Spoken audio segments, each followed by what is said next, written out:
los ingleses.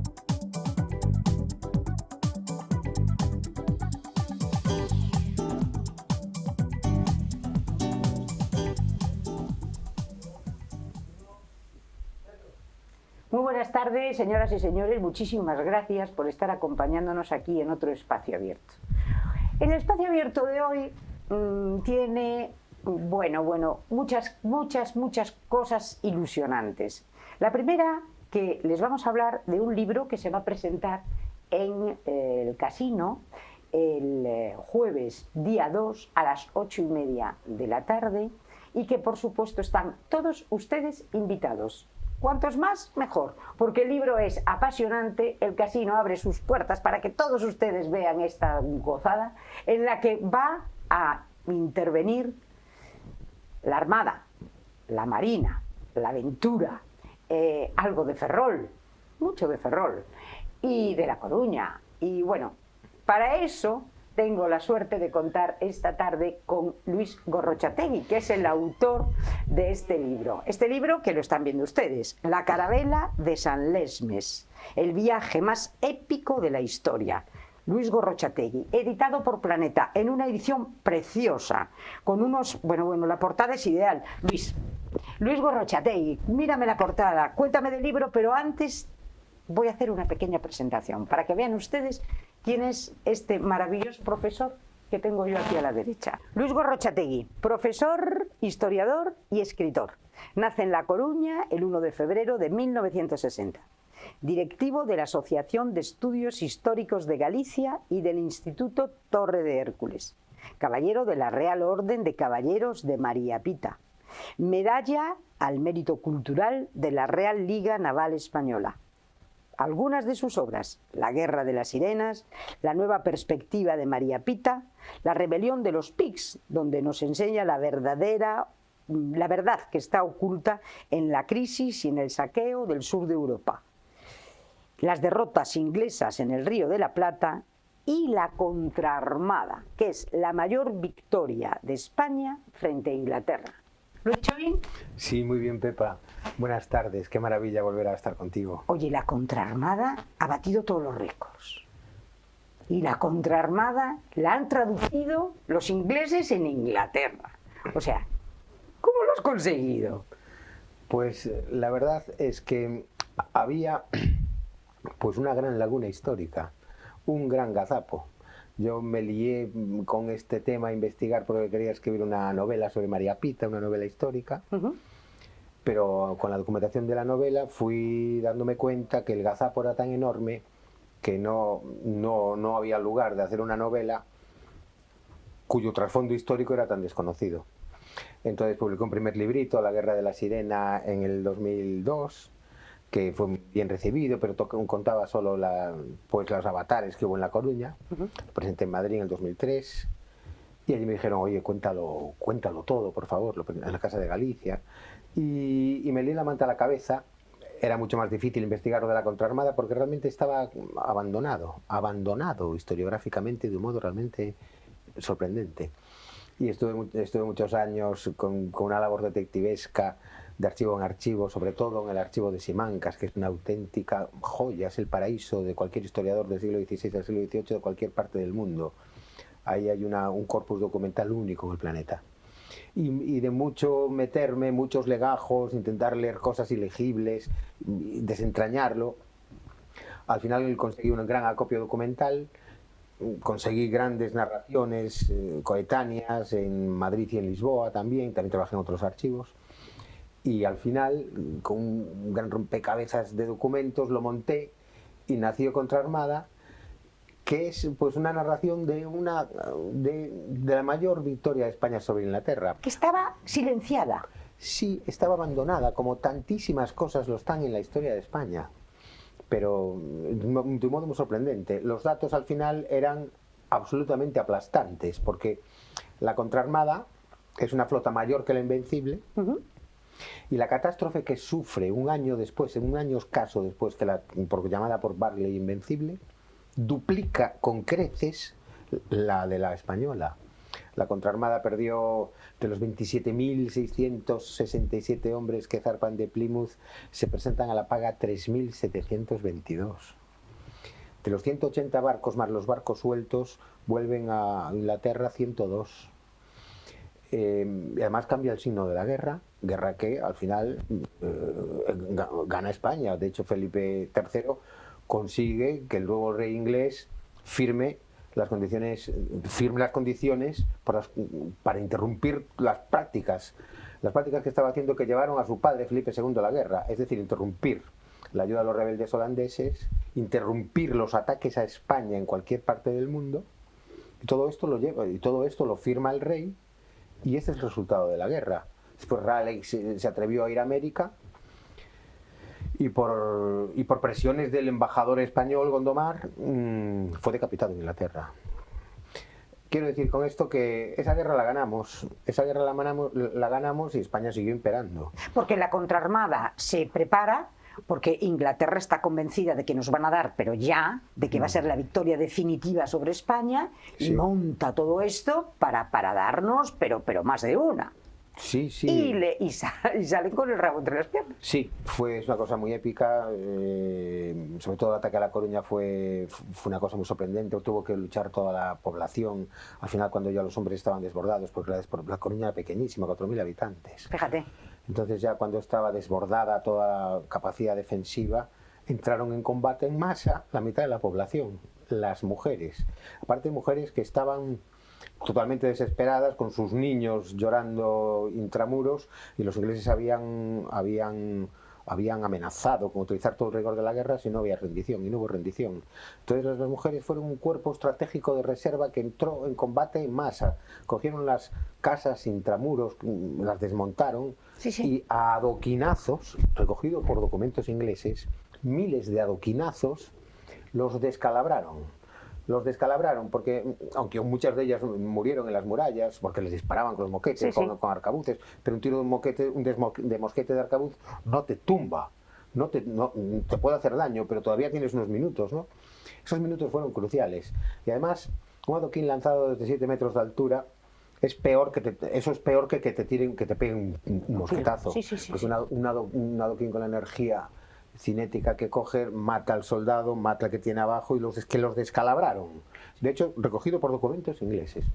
Y esto hizo que se pudiese preparar la defensa de Lisboa, que se debilitase drásticamente la contraarmada en La Coruña, además de una manera totalmente sorpresiva, y en Lisboa acabaron de rematarlos. En La Coruña había 650 soldados viejos de la mejor infantería del mundo, con mucha diferencia. Según recogen los cronistas que estuvieron en este episodio, como Roger Williams, en Lisboa había 5.000. En Lisboa pues fueron rematados, que intentaron ir a Lisboa, porque en realidad los objetivos de esta flota era tomar Lisboa, secesionar España de Portugal, tomar las Azores y sustituir a los españoles en las rutas oceánicas. Desde luego la flota era gigantesca, pero los objetivos estaban muy bien diseñados, y hubiese sido el colapso del imperio, hubiesen penetrado los ingleses en un momento temprano en América. Hoy no existiría Brasil, probablemente no existiría el imperio como lo conocemos, y en la gran parte del territorio ya se hablaría inglés, la parte de Hispanoamérica actual. Pero sin embargo, después de salir escaldados de La Coruña, se pelearon entre ellos, dividieron sus fuerzas, y Drake se quedó en el estuario de Lisboa sin atreverse a atacar frontalmente, que era el plan inicial, y que era absolutamente factible. Según Alonso de Bazán, el hermano de Álvaro, recientemente muerto unos meses antes, lo había dicho, un ataque aprovechando viento y marea contra Lisboa era imparable. Las mareas que se generan en el Mar de la Plata son intensísimas, porque es un volumen de agua que entra y sale, y además con viento propicio. Ya decía Alonso de Bazán, era imposible. Por muchos cañonazos que le pudiésemos meter, no había posibilidad de parar aquella flota. Y un ataque frontal al frente marítimo hubiese tenido éxito, porque el frente marítimo, las murallas, la cerca fernandina que hay cerca del siglo XIV, ya no existía en el frente marítimo, porque se había vertido Lisboa hacia el mar. Sí, hubiesen tomado Lisboa, y con eso se hubiese producido el colapso del imperio. Hubiera cambiado el mundo. Absolutamente. Totalmente, como lo conocemos. O sea, fíjate. Totalmente. El español no llevaría siglos y siglos y siglos siendo el idioma más hablado de Europa. Oh, qué maravilla. Y eso sigue estando en las librerías, me imagino. Sí. Y lo tenemos en Ferrol, me imagino. Hombre, en Ferrol. Y si no, que lo vayan pidiendo. Hombre, en Contrarmada. Hombre, La Contrarmada, me en imagino que estará por todos lados. Sí, sí, y en Ferrol más. En Ferrol tuvimos una presentación maravillosa y que sabes muy bien tú. y en Ferrol la acogida es maravillosa. Ferrol está llena de marinos, ¿qué más puedo decir? Marinos, la Armada Española. Entonces, claro, aquí en Ferrol... Pues ya lo saben como estar en ustedes, la casa. Contrarmada, por si a alguno se le ha despistado, que es libro de cabecera. Y otro libro de cabecera, el nuevo.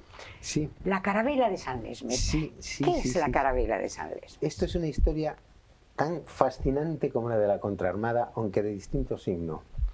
Porque, bueno, las grandes expediciones que zarpan desde España al Pacífico, la primera circunnavegación de Magallanes y Elcano, bueno, Elcano en realidad es el primero que da la vuelta al planeta, pero esto era para abrir la ruta de las especias. La ruta de las especias, que ya desde la Edad Media venía por el Mediterráneo, por la ruta de la seda, era una ruta dificultosa y carísima, pero las especias, el jengibre, el clavo, la nuez moscada, eran productos absolutamente de lujo en Europa. Y bueno, España y Portugal sabes que se dividieron el planeta y llegaron antes a las Molucas los portugueses, pero los españoles casi al mismo tiempo decidimos rizar el rizo de los atajos e irnos directamente a las Molucas atravesando el Atlántico, lo cual era algo que no se sabía si se podía hacer o si no, pero ahí se lanzó Isabel de Castilla y se encontró inopinadamente América. Después América se ha convertido en, bueno, eso pues el corazón del Imperio Español, pero en realidad América era un obstáculo. Lo que había que hacer era circunvalar, ir por el estrecho de Magallanes. Eso fue lo que hizo Elcano, y una vez que Elcano llega a las Molucas, consigue regresar de un viaje épico Elcano y la ruta está abierta, pues vamos a por ella. Entonces en 1525 zarpa ya la primera flota de la especiería con la intención de iniciar ya ese comercio. Y esta flota, la expedición Loaysa Elcano, va a ser muy accidentada. De los 7 barcos que zarpan, solo 4 consiguen llegar al Pacífico, y de esos 4 que consiguen llegar al Pacífico, solo 1 consigue llegar a las Molucas. Y con enormes pérdidas. Aún ese uno allí mantendrá una guerra desigual con los portugueses, pero los españoles somos mucho más hábiles para conseguir, en aquella época lo fuimos al menos, para conseguir la alianza de los moluqueños, y entonces una guerra que lo protagonizó Urdaneta, hasta que más tarde se venden las Molucas a Carlos V, bueno, Carlos I, Carlos V vende las Molucas a Portugal por 300.000 ducados y se acaba. Entonces España está en las Filipinas, Portugal se queda en las Molucas, pero ya todos tienen la posibilidad de hacer el intercambio especiero. Después el galeón de Manila, descubierto por Urdaneta, que iba en esta expedición, era un adolescente, pues hace que España realmente consiga la primera globalización planetaria, y durante 300 años pues fluyan las flotas del galeón de Manila, la flota de Indias, trayéndolo todo lo del planeta, no solo las riquezas y los productos americanos, sino todas las riquezas exóticas de Oriente, en un éxito histórico inigualable hasta ahora. Pero en esta expedición hay una carabela que se pierde. La carabela San Lesmes se pierde en la mitad del Pacífico, mediado 1526, y no se vuelve a saber de ella. Perdida en la mitad del Pacífico Sur. Pues el Pacífico es mucho más grande que el Atlántico, pero varias veces. Es la mitad del planeta. Sí. Es un mérito extraordinario el que tuvieron estos navegantes. Absolutamente agotados, después de meses de navegación. Fíjate que fue tan dura la navegación que la nao Victoria, la que consigue llegar a las Molucas, llega en unas condiciones lamentables. El propio Loaysa muere en la navegación, le buscan desesperadamente una rata del barco para alimentarlo, pero muere. Juan Sebastián Elcano toma el mando de lo que quedaba de la flota, pero muere 4 días después. Insisto que la distancia que tuvo que superar Cristóbal Colón es ni la tercera parte del viaje aquel, fíjate. La tercera parte del viaje del Estrecho de Magallanes a las Molucas. Sí, sí, sí. Es una cosa absolutamente increíble. Y bueno, consiguen, estos se mueren, pero consigue llegar la flota y al final el éxito es absoluto por las Filipinas, por el galeón de Manila y por todo el comercio que se establece con China, con las especierías. Pues el éxito español es absoluto. Pero volviendo a este tema, hay un barco que no se pierde. No vuelve a saber. Sí. Pero lo que ocurre es que ya siglos después, ya en el 18, la segunda mitad del 18, cuando hay un nuevo apogeo de las exploraciones oceánicas y tenemos grandes marinos españoles que vuelven al Pacífico, y entre ellos un intrépido alumno de la Escuela de Pilotos de Ferrol, que es uno de los protagonistas del libro, Francisco de Mourelle, un joven de Corme, pues encuentran algo extraordinario, y es que en todo el Pacífico Sur, bueno, primero lo encuentra Buenechea, lo encuentra Mourelle, unos años antes lo habían encontrado Cook, Wallis, Byron, Bougainville, que van hacia la Polinesia, llegan allí y se dan cuenta que los indígenas de toda esa zona son totalmente distintos al resto, que los indígenas de esa zona incluyen una proporción muy significativa de personas que parecen europeas. Se dan cuenta, todos unánimemente, y en concreto el piloto de la Escuela de Ferrol muy especialmente, se dan cuenta que aquellos barcos son extraordinarios, que los barcos que tienen aquellos polinesios para andar entre las islas son extraordinarios, parecen europeos. Mourelle tiene unos catamaranes. Bueno, Mourelle, el gran Mourelle, es el descubridor de las Islas Babao. Las Islas Babao, el último paraíso virgen del Pacífico. Las Islas Babao estaban llenas de europeos. Había un porcentaje, no llenas de europeos, pero había un porcentaje significativo de la población caucásica, que era la población dominante en todas las islas, en Tahití, en las Islas Babao, en toda la Polinesia. Pues eran unas sociedades totalmente distintas a las otras, unas sociedades dirigidas por europeos, pero incluso rubios de ojos azules, incluso pelirrojos. Ya en el viaje de Cook, alguno dice que ahí tuvo que naufragar un barco español.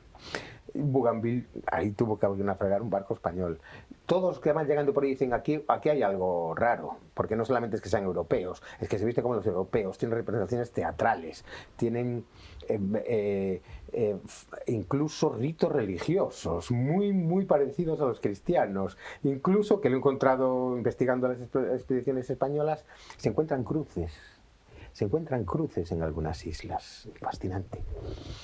Entonces ya la mosca detrás de la oreja quedó ahí de que ahí había un gato encerrado, incluso en Nueva Zelanda. El tema de Nueva Zelanda es tremendo porque la presencia europea caucásica es apabullante. En Nueva Zelanda. Desde Nueva Zelanda hasta la isla de Pascua. Pero en 1929 ocurre un hecho interesante, y es que de un modo azaroso se encuentran 4 cañones en el atolón, un atolón paradisíaco de la Polinesia, un clima tropical, estos atolones, estas islas madrepóricas, que son, imagínate, una playa de 30 kilómetros de largo que se cierra sobre sí misma, y en el medio el paraíso. El paraíso, y en el medio un lago a 30 grados, lleno de peces. El paraíso. Y la playa llena de cocos. Vale. Encuentran, en el atolón de Amanu, 4 cañones de principios del 16. Cosa más sorprendente, aparte empotrados en el coral. Esto significa que llevan ahí siglos. Esto pues generó algunos artículos en las revistas del Pacífico de la época. Un investigador australiano se quedó absolutamente sorprendido, Robert Landon, que realmente es un hombre al que le debemos mucho, y empezó a investigar y empezó a descubrir todos estos gazapos que te estoy diciendo. Escribió entonces La carabela perdida, de Lost Caravel, en 74, después escribió The Lost Caravel Re-Explored, unos años después, libros que recogían algunas de estas opiniones de los antiguos navegantes, y también Robert Landon hizo una investigación muy interesante, primero de los cañones. Los cañones, le envió fotos a Londres. En Londres dijeron que eran cañones que eran cañones de forja. Queda descartado en este nuevo libro, queda descartado que eran cañones de forja. Pero es que hace poco se creía que los cañones de fundición no se fundían en España en la época, y descubrí en el archivo de La Coruña que sí, que se fundían, que en 1526 se estaban fundiendo cañones iguales a los encontrados para la siguiente expedición a la especiería, la expedición de Simón de Alcazaba, que nunca llegó a realizarse porque fue un fracaso la expedición Loaiza, porque el viaje era demasiado largo. Entonces el propio Urdaneta después volvió y consiguió el tornaviaje, remontando latitud hacia arriba hasta Japón, consiguió vientos que lo llevaron a California, y así, bueno, y así nació, y así el éxito fue total. Pero Robert Langdon lanza la hipótesis de que un barco español, de que hubo un barco español, la Carabela San Lesmes. No podía ser otro que la Carabela San Lesmes, por eliminación de posibilidades. Porque era la que había desaparecido. La única. La única, claro. La única, porque por ahí no pasaba mucha gente, por ahí no pasaba nadie. No pasaba nadie. Entonces, si fueron de aquí, porque salió de La Coruña. Salió de La Coruña. Sí. La Coruña. Y bueno, el propio Langdon se queja ya al final de su vida en un artículo de que no le han hecho caso, de que han enterrado todo, de que nadie quiere saber nada, de que muchísimos indicios y pruebas esparcidos por todo el Pacífico Sur, en el museo de Wellington, en Nueva Zelanda, en otros lugares, porque se encontraron más cosas, todo eso aparece en el libro, no solo se encontraron los cañones. Sí. Langdon se da cuenta, ya 27 años después de la publicación de su libro, de que le han hecho absolutamente luz de gas, de que lo han tapado, porque por Dios, ¿quién va a tocar los mitos del Pacífico británicos? Aquí quien llegó fue Cook, aquí quien llegó.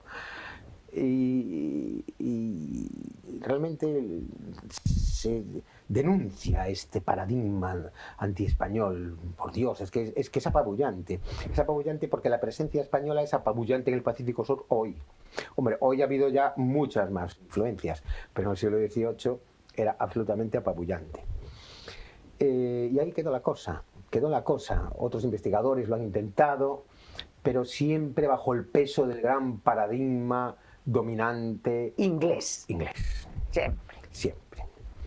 Pero, ¿qué es lo que hice yo? Recabar todo lo que había, y comencé mi investigación. Mi investigación primero sobre la expedición Loaiza-Elcano, profundizo en la expedición Loaiza-Elcano, desmontando mitos como que el monopolio real, que cómo funcionaba la casa de contratación, funcionaba de un modo totalmente iniciativa privada, solo tenían que ser cristianos, el rey solamente lo regulaba, y es muy bonito pensar que un porcentaje de todo lo extraído iba para el mantenimiento, para medicinar, para hospitales, de todos los habitantes. Pero bueno, la clave es que empiezo a investigar las narraciones españolas, y además expando completamente el área de búsqueda de Robert Langdon, llegando a las Babaus con las grandes relaciones de Mourelle, utilizando grandísimos investigadores españoles como Amancio Landín Carrasco, como Francisco Mellén. Entonces me hago con el corpus de las expediciones españolas, profundizo, y la cosa todavía es mucho más grave, porque no solamente sabemos esto, sino que conocemos cómo vivían, qué es lo que sentían, cuál era su forma de ser y de estar en el mundo. Mourelle descubre España en las Islas Babau unos barcos que no es que igualasen a los europeos, los superaban con creces. Los catamaranes de las Babau. Sí. El barco, imagínate qué cosa más apasionante. Se descubren en las Islas Babau, en un lugar donde no conocían los metales, donde no conocían el hierro. Un lugar que podríamos pensar que era casi neolítico, en el sentido que no conocían la rueda. Sí. Y hacen unos barcos mejores, más rápidos que los que llevaba Mourelle. Claro. Mourelle se sorprende tanto que esto se recoge en el libro, que a su carpintero le dice: por Dios, hazme un catamarán de estos, hazme un barco de estos de doble casco. Se lo hace, lo analiza, perdón, y dice: los barcos más rápidos que jamás se puedan diseñar siempre tendrán que ser catamaranes. No existía esa palabra, pero y tiene razón. Hoy, a día de hoy, los veleros más rápidos del mundo eran catamaranes. Y bueno, encontramos una sociedad maravillosa, Pepa. De la misma manera que en Tahití de la manera que en Tahití, pero aún más que en Tahití. Tú piensas que cuando llega Bougainville llega, llega a Tahití y consigue dar la primera circunvalación francesa al planeta, 247 años después de la primera española. Y a partir de ahí nace el mito del salvaje feliz que recogen los ilustrados, Rousseau y compañía. Bueno, después cuando investigamos a fondo lo de Tahití, solo lo podemos investigar a fondo en español, porque en Tahití hubo el primer asentamiento europeo. En Tahití hubo una misión en 1775, todo ese año, una misión en la que había 2 franciscanos, un grumete, un díscolo grumete y un soldado que hablaba perfectamente el tahitiano, porque en el primer viaje de Buenechea, algunos tahitianos habían ido a Lima. Bueno, y el virrey los acogió en su palacio. Y tú imagínate que es como viajar, es el viaje, el regreso al futuro. Imagínate que llegan los tahitianos a Lima y descubren un mundo increíble, descubren la rueda, descubren los carruajes, que les llamaban casas que andan, descubren fuegos artificiales. Se querían ir a vivir todos los tahitianos a Lima en aquel momento. Querían dejar su paraíso sí.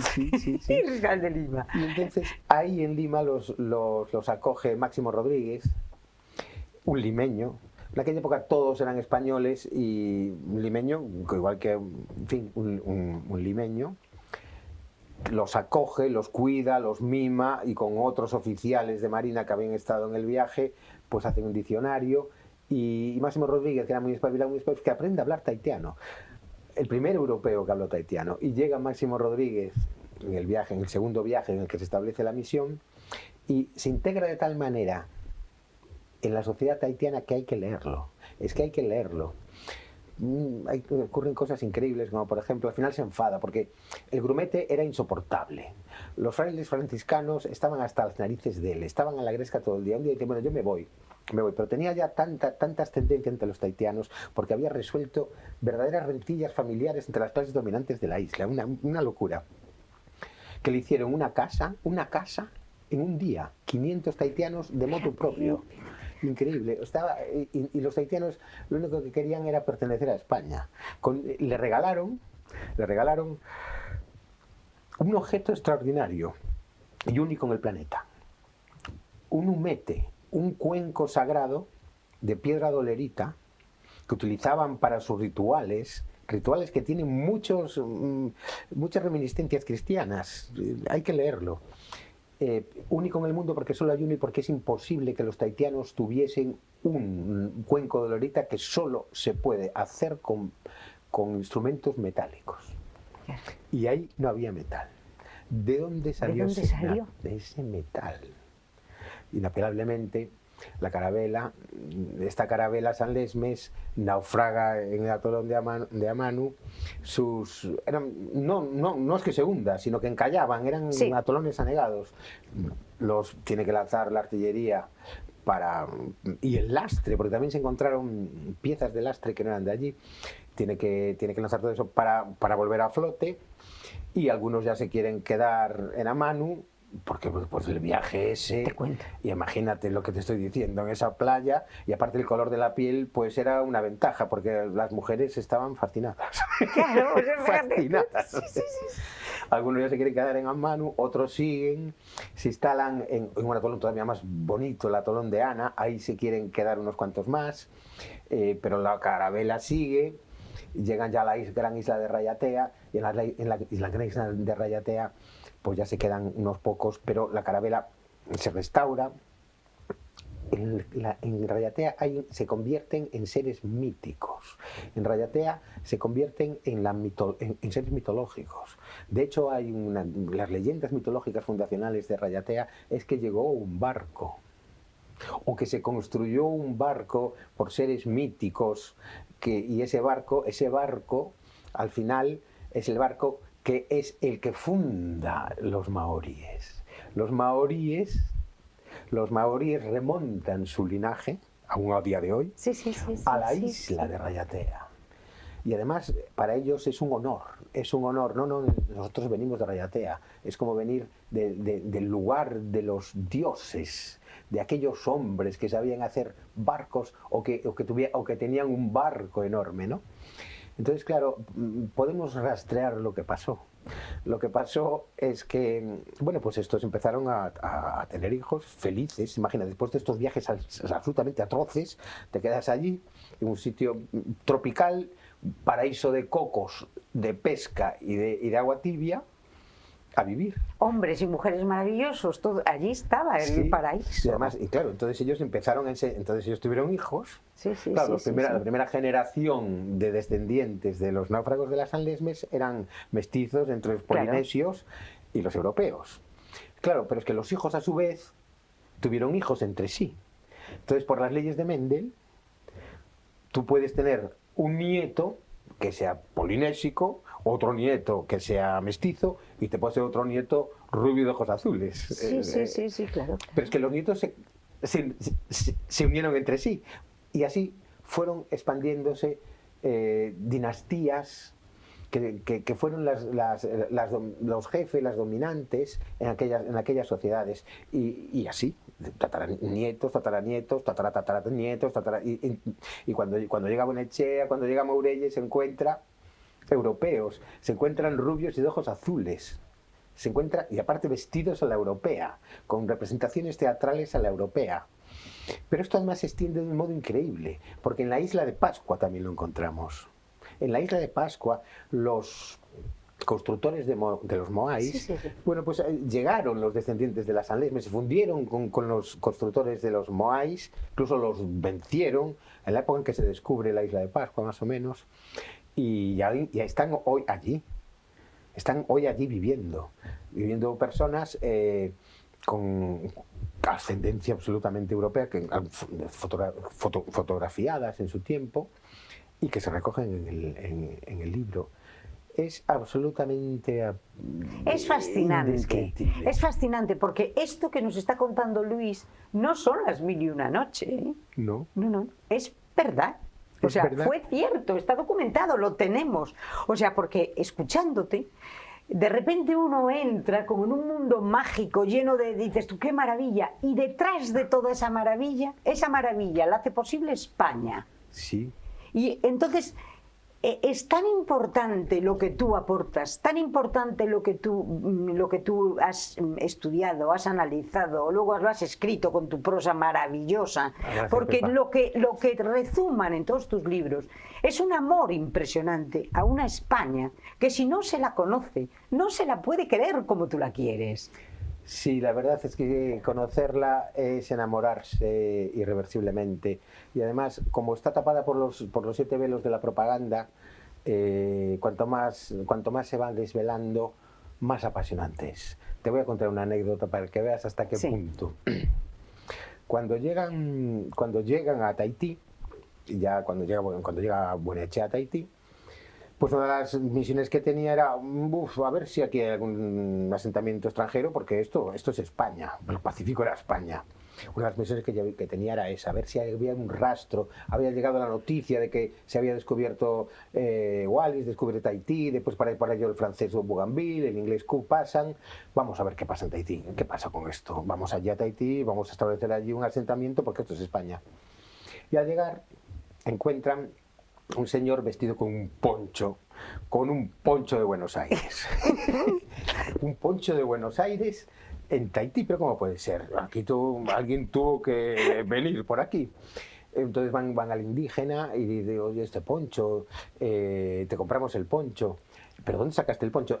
Es el primer contacto con Tahití, todavía no hablaban tahitiano. ¿Y cómo hacen para saber de dónde salió el poncho? Entonces le presentan una bandera francesa y los tahitianos se quedan como estaban. Sacan una bandera inglesa, empiezan a gritar todos y las 200 canoas se escapan de la fragata. Horrorizados del inglés. Horrorizados del inglés. Esto no lo cuento yo. Nada, de este libro yo no cuento nada. Estos son documentos históricos, y aparte con un verbo precioso de aquellos marinos del siglo XVIII. Y entonces empiezan a investigar qué pasó. empecé, ¿qué pasó? ¿Qué pasa con el... ¿Qué pasó aquí? ¿Qué pasó? Porque esto era un poco después del primer viaje de Cook. Y ya en el segundo viaje, cuando hacen la misión, al final, no voy a contarlo todo. No. No voy a contarlo todo. No. Pero te puedo decir que la diferencia entre el modo de expandirse España y el modo de expandirse el resto de los países es abismal. Tanto holandeses como ingleses, en varias expediciones, trataron muy mal a los indígenas, muy mal. Imagínate que te vienen indígenas, no debería de ser tan duro, pero es que la verdad histórica es la verdad histórica. Sí. Tú imagínate que llegas allí y te vienen personas que sus armas son palos y piedras. Cuidado con las piedras, que también una piedra te puede descalabrar, pero palos y piedras. La forma que tuvieron las potencias emergentes de tratar a ellos fueron a cañonazos de metralla. Los españoles no pegamos un tiro, utilizamos, es tan bonito, porque hay un momento, pero ni un tiro, ni uno, utilizamos la inteligencia. Hay un momento en que un marinero va a poner a secar su camisa. Eran muy cleptómanos, porque tú imagínate que aquella gente no tenía, su única ropa eran hojas y después un papel de estraza que hacían con corteza de árboles. Tú imagínate una camisa para ellos como para nosotros es un coche de carreras. O sea, una camisa para ellos es impresionante. Sí, bueno, pues le roban la camisa al marinero, el marinero se rebota, va contra el ladrón. Bueno, al final hay una escaramuza y aquellos tahitianos que eran enormes, igual que todas estas islas, porque al unirse unos genes con otros se produce la heterosis y los hijos son enormes. Mejoran la raza. Se llama heterosis. Es maravillosa, claro. Sí, bueno, eran unos auténticos armarios. De hecho, los españoles casi eran unos enormes comparados. Todos eran españoles, pero los españoles que acababan de llegar eran pequeñitos, ¿no? Bueno, que uno de ellos le abre la cabeza al marinero que casi se lo carga. Y todos los tahitianos salieron huyendo hacia el otro extremo de la isla. Tuvo que bajar Buenechea a tranquilizarlos. Diciendo, no pasa nada, que alguien le abrió la cabeza. Pues vamos a ver lo que pasó. Y al final Buenechea va a perdonar al que le abrió la cabeza. Y se va a generar una fusión tan intensa entre los españoles y los indígenas del sur del Pacífico que esto destila un conocimiento profundísimo que a su vez genera estos relatos, el relato de Máximo Rodríguez y otros relatos que nos permiten conocer a los españoles en español cómo eran nuestros descendientes de la zona sanlésmica mejor que en ningún otro país, porque los otros lo hicieron de un modo absolutamente distinto. Cosas divertidísimas. Llegan a la isla de Ana, donde había descendientes aguerridos, no querían allí que viniese nadie, y otros europeos es que no pudieron ni desembarcar. ¿Y qué hacemos? Entonces cogen dos marineros y se lanzan, imagínate todos ahí con palos y piedras, dos marineros van nadando, les dejan dos cuchillos y vuelven nadando, que casi los cogen, pues vuelven nadando. Entonces ven los cuchillos, entonces al ver los cuchillos ya se hacen amigos y al final se hacen amiguísimos. O lo que ocurre en Tahití. Cuando se produce otro robo tremendo, roban velas. Y aparte las cortan en trocitos. Es una cosa tremenda. Casi estaban desmantelando los barcos. Y entonces ya los españoles nos enfadamos. ¿Y qué hacemos? Cualquier otro país, según se recoge en el libro, los arrasan. ¿Qué hicieron? ¿Qué hicieron los españoles? Bueno, pues como no nos devolváis las velas, como no nos devolváis toda la ropa, nos vamos. Así. No, nos vayáis. Y entonces al final recuperaron todo. es súper emocionante. Es que es emocionante, y es una pena la cantidad de papanatas que tenemos en este país, la cantidad de papanatas que desconocen todo y que se meten en esa estúpida leyenda negra totalmente, que la hacen suya y ahí se flagelan. Pero vamos a ver, si España es el gran imperio civilizador y evangelizador del mundo. Las dos cosas van de la mano. Sí, totalmente de acuerdo. Y desde que la reina Isabel la Católica proclama que los súbditos suyos indígenas son hijos de Dios, en ese mismo momento les da la categoría de persona y automáticamente los pone a la altura de todos sus demás súbditos, cuando en Inglaterra, cuando en Francia estaban considerados como nada, eran animales, eran esclavos, pero animales. Esclavos y grilletes. Entonces, que a día de hoy alguien pretenda decir España, pero ¿cómo España? Y yo, por Dios, eso se lo digo a los propios españoles, que somos los más injustos con nuestra querida España. Por Totalmente. Dios, estudien un poco y verán, lean a Luis Gorrochatell y entenderán lo que son cientos de motivos, millones de motivos para sentirnos profundamente orgullosos de ser españoles. Absolutamente, absolutamente. Todo el epílogo del libro lo dedico a este tema. Lo dedico a este tema en profundidad, porque en realidad el milagro español aún no ha sido dimensionado. Cuando digo el milagro español es lo que acabas de decir. Isabel y su famoso testamento, Fernando ya en 1714... La escuela de Salamanca. Sí, pero tú sabes que en la misión de Tahití eran cuatro, solamente eran 4 personas.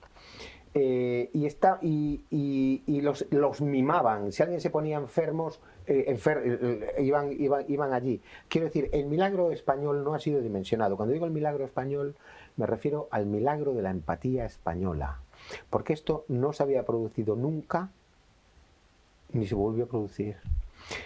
El nivel de riqueza, de desarrollo, de integración en el imperio multiétnico increíble, con la riqueza increíble de la Ciudad de México, la ciudad de Lima, que dejó totalmente estupefactos a todos los viajeros extranjeros, Lumis, Del Pons, el propio Humboldt, etcétera, etcétera. Todo esto está en el libro.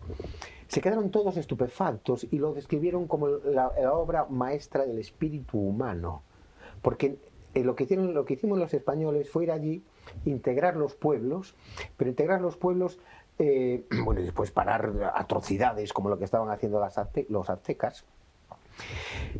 Y la leyenda negra hay que empezar a verla de una manera distinta. Primero, una vez que te empapas de cómo fue la estrategia expansiva española, la sorpresa está en mayúscula. Porque nadie, ni griegos, ni romanos, ni después las potencias coloniales posteriores, siglo XIX, nunca nadie hizo eso. Y podemos conectarlo con la religión. La religión es importante porque se produce el momento expansivo en un momento en que la religión juega un papel muy fuerte. Pero es que ya ni siquiera lo explica solo la religión. Lo explica nuestra idiosincrasia. Nosotros a los otros los consideramos constitutivamente nuestros iguales. Y se ve en la guerra la enorme dignidad que hemos tenido con los prisioneros siempre. Nosotros después de la batalla los recibimos, los curamos. Son nuestros iguales. ¿De dónde sale esta empatía española? Porque es absolutamente increíble y sigue existiendo. Nosotros somos un pueblo volcado hacia los demás. Perdón. Nuestra forma de vivir, nuestra forma de estar, nuestra forma de ser solidarios, que después se vierte en nuestras instituciones. La seguridad social, todas las instituciones de tipo humanitario, el enorme papel que ha jugado a lo largo de la historia, porque la seguridad social en la época de Felipe II ya estaba en todo el planeta, todo el planeta, porque a principios del siglo XVI había escuelas de niñas, miles de niñas estaban aprendiendo el castellano cuando en Europa no existían. Cuando había hospitales para indígenas gratuitos, cuando en Europa no había esos hospitales para los europeos. Quiero decir, claro, el milagro español aún no ha sido dimensionado. Ha habido muchos especialistas que lo han hecho, pero ha quedado reducido al grupo. Hablo de todo esto. El grupo de especialistas sí que lo sabe. Sí. Pero después, la necesidad de la leyenda negra es absoluta para el resto de los países. Porque verdaderamente es vergonzante lo que hicieron. Pero vergonzante. Y lo que hicimos los españoles es único. Es que literalmente a Europa se le cae, cuando caiga la leyenda negra, se le cae la cara de vergüenza y cambiará nuestro modo de entenderlo todo, pero de entenderlo todo.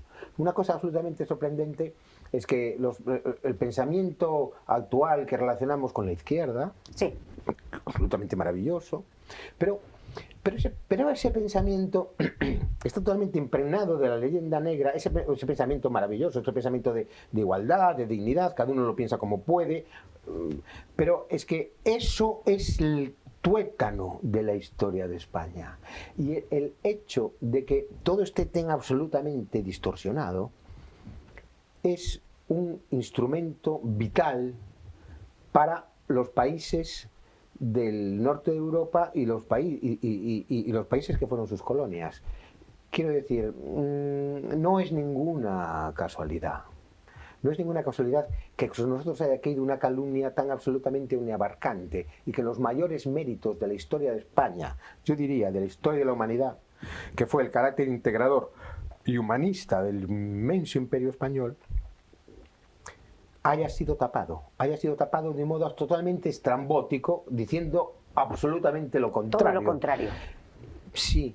Sobre esto hay que reflexionar con más profundidad para darse cuenta de hasta qué punto es imprescindible para mantener el corpus imaginario, simbólico, moral de este planeta. Porque ya no es una cuestión de defender, es una cuestión de defender a España, pero en este momento ya no es una cuestión de defender a España, es una cuestión de defender al ser humano, de defender la dignidad humana. Si a nosotros, por algún motivo nos tocó ser los representantes de ese modo de actuar, tenemos que saber que ese modo de actuar es el modo de actuar que necesita la humanidad. Y esto es lo que está emergiendo, y esto es lo que va a emerger. Hay muchos más detalles, otros detalles divertidísimos en el libro, como por ejemplo el falso descubrimiento de Australia. Pero ya no sigas, porque hay que comprar el libro, hay que comprar el libro. Mira, yo no sabes lo que te agradezco que nos hayas dado esta lección de historia, esta lección de alma española, y que contigo es que da gusto. Yo todo esto y mucho más, si quieren ir ustedes, ya les digo, el jueves a las 8:30 a la presentación de este maravilloso libro, que va a estar Luis Gorrochategui, y va a ser un acto presentado por el almirante del Arsenal, y yo creo que allí están todos ustedes invitados, no pueden dejar de ir. Insisto, Casino, 8:30, jueves, día 2. Allí estaremos todos, allí estará Luis, allí estarán sus libros, allí estarán y allí podrán disfrutar ustedes, tanto como he disfrutado yo y como están disfrutando ahora en casa, de esta maravillosa charla con este español de pura cepa. Qué gusto, qué caballero español. Muchas gracias, Luis, por estar aquí con nosotros y hasta el jueves. Muchísimas gracias, Pepa. Sabes que cada vez que vengo a Ferrol me voy como si hubiese estado una semana de vacaciones. Es una maravilla estar tan cerca de la Marina, estar tan cerca de ti, estar tan cerca de tanta nobleza y de tanto dinamismo, estar en el corazón de lo que es la Armada. Muchas gracias, muchísimas Pepa. Gracias y ya lo saben, hasta el próximo Espacio Abierto. Muchas gracias.